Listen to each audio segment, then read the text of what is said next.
गुरुवर की भावना, अहिंसा महाकुंभ से धर्म की हो प्रभावना। यही मुनिवर की कामना, यही गुरुवर की भावना, अहिंसा महाकुंभ से धर्म की हो प्रभावना। कुछ लोग ऐसे होते हैं जो नाभि से नीचे रहकर ही जीवन गुजार दिया करते हैं, नाभि से ऊपर उठने की कोशिश ही नहीं करते।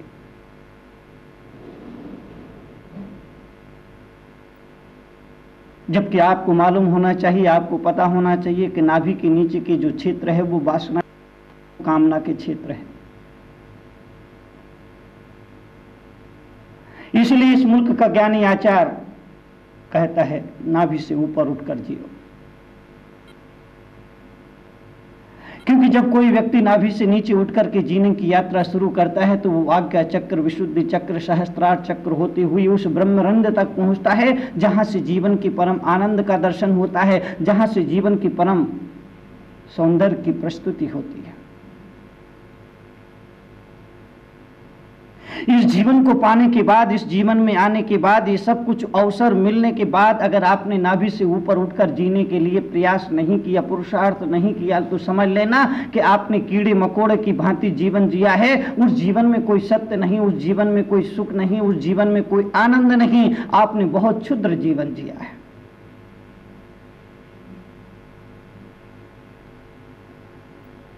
जब आदमी ऊपर उठना शुरू करता है, ऊपर उठना शुरू करता है, ऊपर की तरफ बढ़ना शुरू करता है, तो इसके लिए उसे त्याग की साधना अपनानी पड़ती है।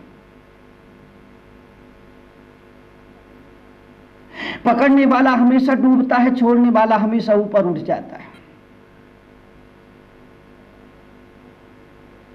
जब आपको छोड़ते हैं तो आपका हाथ ऊपर होता है और जो पकड़ता है उसका हाथ नीचे होता है। ये इस बात को दर्शाता है कि जो ग्रहण कर रहा है वो छोटा है और जो त्याग कर रहा है वो बड़ा है।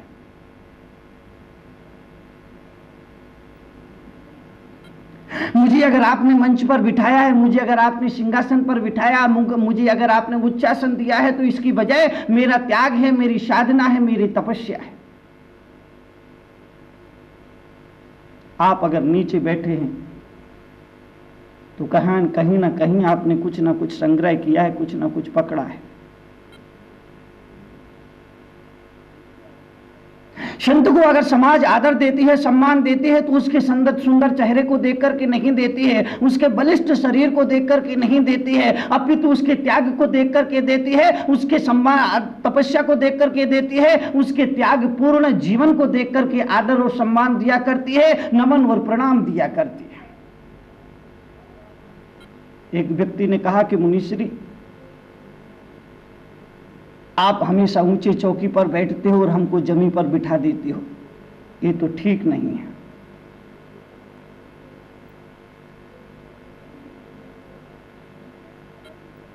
मैंने कहा भाई, मैं चौकी पर बैठकर के भी कुछ क्षणों के लिए महत्वपूर्ण नहीं होता है, आप जमीन पर बैठकर के भी कुछ क्षणों के लिए महत्वपूर्ण हो जाते हैं। भगवान महावीर का वो सिद्धांत अनेकांत का सिद्धांत है। जैन दर्शन की दुनिया को जो मौलिक देन है उसमें एक अनेकांत है, उसमें एक अहिंसा है, उसमें एक अपरिग्रह का सिद्धांत है। ये तीन जैन दर्शन की मौलिक सिद्धांत दुनिया के लिए है, अहिंसा, अपरिग्रह और अनेकांत। उस अनेकांत के सिद्धांत को समझना है, उस अनेकांत की भाव दशा को समझना है, उस अनेकांत की विवेचना को समझना है। तो वो अनेकांत ये सिद्धांत से ये दर्शित करता है कि मुनि श्रावक से कभी छोटा भी होता है, कभी बड़ा होता है। यूं तो संत बड़ा होता है, और जब संत बड़ा होता है तो वो उच्च आसन पर बैठता है, आप नीचे आसन पर बैठते हैं। वो ऊंचा बैठता है, आप नीचे बैठते हैं। वो आपको आशीष देता है, आप उसे प्रणाम करते हैं। वो आपको संबोधन देता है, आप श्रद्धा से उसे सुनते हैं। इस अपेक्षा से मुनि बड़ा होता है और श्रावक छोटा होता है। लेकिन अनेकांत का दूसरा पहलू यह भी बताता है, शादवाद की मीमांसा यह भी दर्शाती है कि किसी अपेक्षा से श्रावक बड़ा हुआ करता है और मुनि छोटा हुआ करता है। वो दूसरी अपेक्षा यही है कि मैं चौकी पर बैठा हूं, आप जमीन पर बैठे हैं, तो मैं चौकी पर बैठ करके चौकीदार हुआ और आप जमीन पर बैठ करके जमींदार हुए, इसलिए मैं छोटा और आप बड़े। मैं ऊपर बैठ करके भी थोड़ी देर के लिए छोटा हूं क्योंकि मैं चौकी पर बैठा हूं,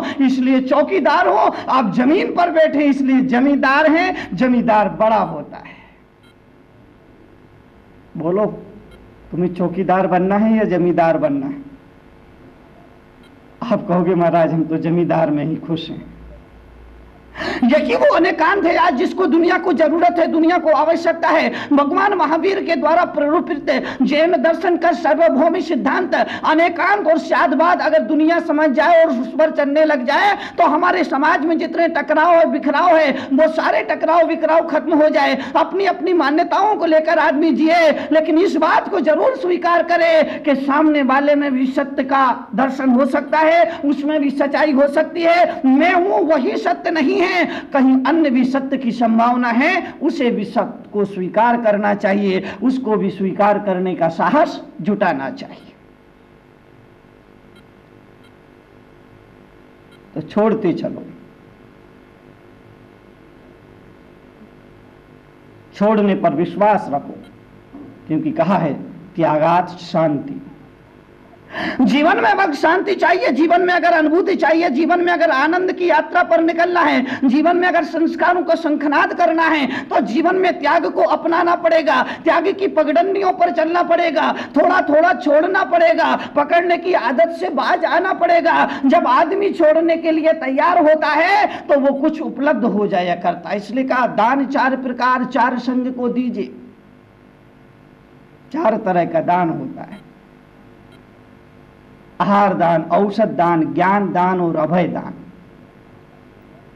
जैन परंपरा में जैन श्रावकों के लिए निर्देश देते हुए तीर्थंकर ऋषभदेव ने कहा है कि आदमी जितना अर्जित करता है, आदमी जितना कमाता है, उसका एक निश्चित हिस्सा उसको 4 तरह के दान में निकालना चाहिए। मुसलमान धर्म में भी, मुस्लिम धर्म में भी जिसको जकात कहा जाता है, हिंदू धर्म में वैष्णव परंपरा में भी जिसको परम दान कहा जाता है, वो दान यही है कि आदमी जो अर्जित करे उसका एक निश्चित हिस्सा धर्म के लिए, संतों की सेवा के लिए, जरूरतमंद लोगों के लिए, तीर्थ और मंदिरों के विकास और उन्नति के लिए देव के नाम पर समर्पित कर दे। तो 4 तरह की दान की व्यवस्था त्याग धर्म की भाषा है। एक गांव में मैं गया, मैंने पूछा कि बताओ दान कितने प्रकार का होता है। एक युवक खड़ा हो गया, बोले 6 प्रकार का। मैंने कहा कि बाबा आगम में लिखा है, ग्रंथों में लिखा है, वेदों में लिखा है, पुराणों में लिखा है, उपनिषद में लिखा है, धम्मपद में लिखा है, गुरुपाणी में लिखा है कि दान 4 तरह का होता है। उसने कहा नहीं मुनि जी, दान 4 तरह का नहीं है, दान तो 6 तरह का होता है। मैंने कहा कि बाबा मैंने अब तक शास्त्रों में, ग्रंथों में, जिनेंद्र की वाणी में, जिनवाणी में केवल 4 तरह का दान पड़ा है, और वो 4 तरह का दान आहार दान, औषध दान, ज्ञान दान, अभय दान। मैंने कहा ये 4 ही तरह का दान पड़ा है, लेकिन उसने कहा नहीं दान 6 तरह का होता है। तो मैंने कहा 6 तरह का कौन सा? बोले आहार दान, औषध दान, ज्ञान दान, अभय दान, खान दान और कन्या दान। तो ये खानदान और कन्या दान जो है ये परंपरा है, इसको धर्म से नहीं जोड़ना, इसको अध्यात्म से नहीं जोड़ना। ये तो संसार का वो विनिमय है, वो एक्सचेंज है जो आपने अपने बुजुर्गों से लिया, वो आपको अपनी नई पीढ़ी को देना पड़ेगा। इसका अध्यात्म से और आत्मा से कोई संबंध नहीं हुआ करता है, कोई आंतरिक संबंध नहीं होता है। ये तो आपने ऊपर से लिए नीचे वाले को दे दिया। लेकिन दान का मतलब होता है दान और त्याग। दान से पाप का ब्याज चुकता है और त्याग से पाप का मूल चुकता है। दान का अर्थ है आदमी ने 1000 रुपए कमाया, 1 लाख में कमाया, छल कपट से उसमें चोरी की, उसमें तस्करी की, उसमें मिलावट की, और मिलावट करके आदमी ने धन कमा लिया और उससे 1% भगवान के नाम से समर्पित कर दिया। तो उसने उस पाप का मूल नहीं चुकाया है, केवल ब्याज चुकाया। और इस मुल्क का आदमी इतना बेईमान है। एक बाप अपने से बेटे से कहता है कि बेटा वो घी में मिलावट कर दी। बोले हाँ पिताजी मिलावट कर दी। बोले वो चावल में मिलावट कर दी। बोले हाँ पिताजी वो भी मिलावट कर दी। हाँ बोले बेटा उस दाल में भी कुछ मिलावट करना थी, वो भी कर दी। हाँ बोले पिताजी वो भी कर दी। बोले बेटा और भी कुछ चीजें थी जिनमें मिलावट करना जरूरी था। बोले पिताजी आप निश्चिंत रहिए, उन सब में भी मैंने मिलावट कर दी है। तो बाप कहता है ठीक है बेटे अब चलो मंदिर चलते हैं। ये विसंगति है, ये धर्म का उपहास है। इस तरह का आदमी जब अप्रामाणिक जीवन जीता है, तरह तरह की मिलावट करता है, अपराध करता है, गलत काम करता है, पाप कर लेता है, अपने आप के साथ छल कपट कर लेता है, फिर वो जाकर के भगवान से कहता है कि भगवान मुझे माफ करना, मैं आपका असली भक्त हूं। अरे तू असली भक्त नहीं, तू असली कम भक्त है, क्योंकि तू भगवान के उपदेशों को मान नहीं रहा है। भगवान की पूजा तो कर रहा है, भगवान को तो मान रहा है, लेकिन भगवान की नहीं मान रहा है। भगवान को मानना एक बात है और भगवान की मानना दूसरी बात है। इस मुल्क में भगवान की पूजा में केवल भगवान की जय जयकार तो होती है, लेकिन भगवान ने जो कहा है उसे जीने के लिए कोई प्रयास ईमानदारी से नहीं होता है। अगर होता तो ये देश में इतनी अराजकता ना होती, देश में इतनी हिंसा ना होती, देश में इतना भ्रष्टाचार ना होता, देश में इतनी लूटपाट ना होती।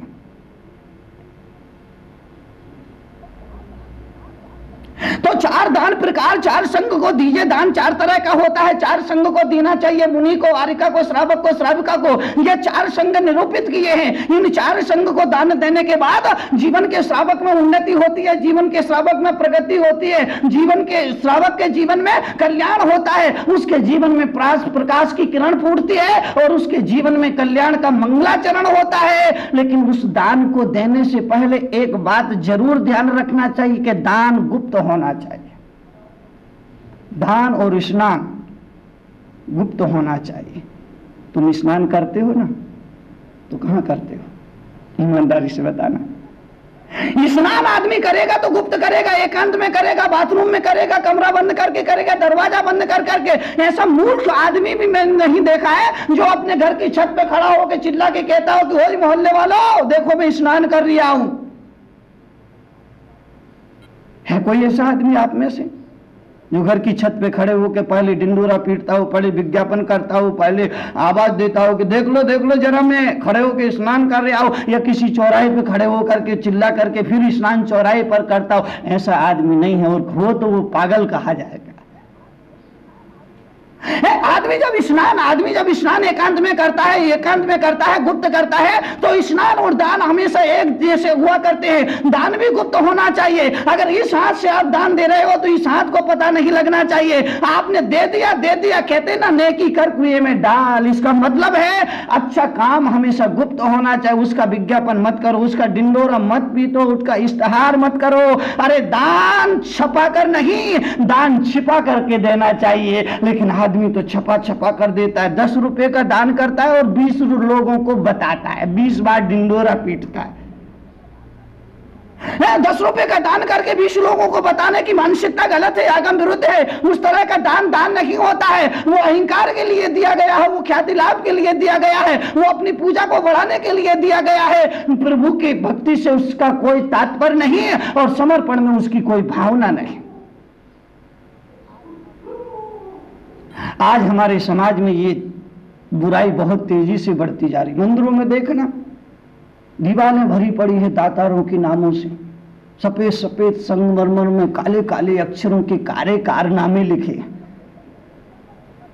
सफेद संगमरमर के पत्रों पे काले काले लोगों के काले कारनामे लिखे हुए हैं। अन्याय अनीति से कमा करके अगर आदमी दे देता है तो ये सोचना गलत है कि मेरे पापों से मुक्ति मिल गई। और अगर आदमी अन्याय से, अनीति से, तस्करी से, चोरी से, डकैती से, हिंसा से, लूटपाट करके अगर 10 लाख रुपए कमाता है और उसमें से 10,000 रुपए अगर परमात्मा को दे देता है, परमात्मा के लिए समर्पित कर देता है, तो परमात्मा वो 10,000 रुपए स्वीकार नहीं करेगा। और अगर कोई परमात्मा उस 10,000 रुपए को स्वीकार कर लेता है तो मैं उसे परमात्मा मानने के लिए राजी नहीं हूं, मैं उसे परमात्मा स्वीकार करने के लिए राजी नहीं हूं, क्योंकि उसने अन्याय का समर्थन किया है, उसने काली कमाई करने को प्रोत्साहित किया है। वो परमात्मा नहीं, कोई शैतान होगा।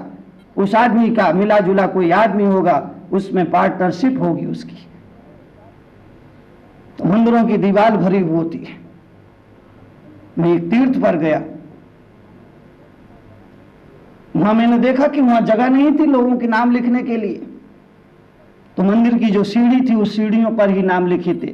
अमुक व्यक्ति ने इस सीढ़ी का निर्माण करवाया, फलाने चंजी ने इस सीढ़ी का निर्माण करवाया। मैंने पल भर के लिए सोचा कि देखो इस आदमी ने मान के लिए, नाम के लिए दान दिया है। अब जो भी आदमी सीढ़ी चढ़ता है उस सीढ़ी चढ़ते हुए उस पर एक लात मारती के धत्तेरे की धन के लिए नाम दिया, एक लात मारता है आगे बढ़ जाता है, ये कितनी लातें खाएगा, अभी तो यहां खा रहा है, वहां जाके तो पता नहीं कितनी खाएगा। हर आदमी लात मारता है, लात की ठोकर मारता है, उसके लिए, उसकी भावना के लिए, उसकी कामना के लिए, उसकी चाहत के लिए लात मार करके आगे बढ़ता है। वो आदमी यहाँ इतना अपमानित हो रहा है तो मृत्यु के बाद कितना अपमानित होगा। मैंने ऊपर की नजर डाली, एक पंखा लगा हुआ था, उस पंखे की 3 पंखुड़ियों में 3 पीढ़ी का नाम था। मैंने कहा कमाल हो गई, हद हो गई बेईमानी की। अगर आप जानना चाहते हैं जीवन का व्यवहारिक ज्ञान, चाहते हैं अपने जीवन में परिवर्तन, तो पढ़िए जीवन के व्यवहारिक ज्ञान से रूबरू कराती विश्व में कड़वे प्रवचनों के लिए विख्यात क्रांतिकारी राष्ट्र संत मुनि श्री 108 तरुण सागर जी महाराज की बहुचर्चित पुस्तक कड़वे प्रवचन, जिसका नाम दर्ज है Guinness book of world records में, 14 भाषाओं में, जिसकी अब तक 7 लाख प्रतियां प्रकाशित हो चुकी हैं। देश के सभी A.H. व्हीलर के रेलवे बुक स्टॉल्स पर उपलब्ध कड़वे प्रवचन के 8 भागों का पूरा सेट मात्र 1200 रुपए में, एवं कोई भी एक भाग मात्र 150 रुपए में। पोस्टिंग एवं हैंडलिंग चार्जेस एक्स्ट्रा। मंगवाने के लिए आज ही संपर्क करें 196 सेक्टर 18 फरीदाबाद हरियाणा। संपर्क सूत्र 0129 226254 098 2490 ईमेल ahimsamahakumbh108@gmail.com। क्रांतिकारी राष्ट्र संत मुनि श्री तरुण सागर जी महाराज के क्रांतिकारी विचारों को जानने व समझने के लिए घर बैठे ही मंगवाएं अहिंसा महाकुंभ पत्रिका और मुनि श्री के विचारों को पढ़कर सुधारें अपना जीवन। अहिंसा महाकुंभ पत्रिका की आजीवन सदस्यता प्राप्त करें मात्र 2100 रुपए में। आज ही संपर्क करें अहिंसा महाकुंभ पत्रिका 196 सेक्टर 18 फरीदाबाद हरियाणा। संपर्क सूत्र 0129 226254 09810724900।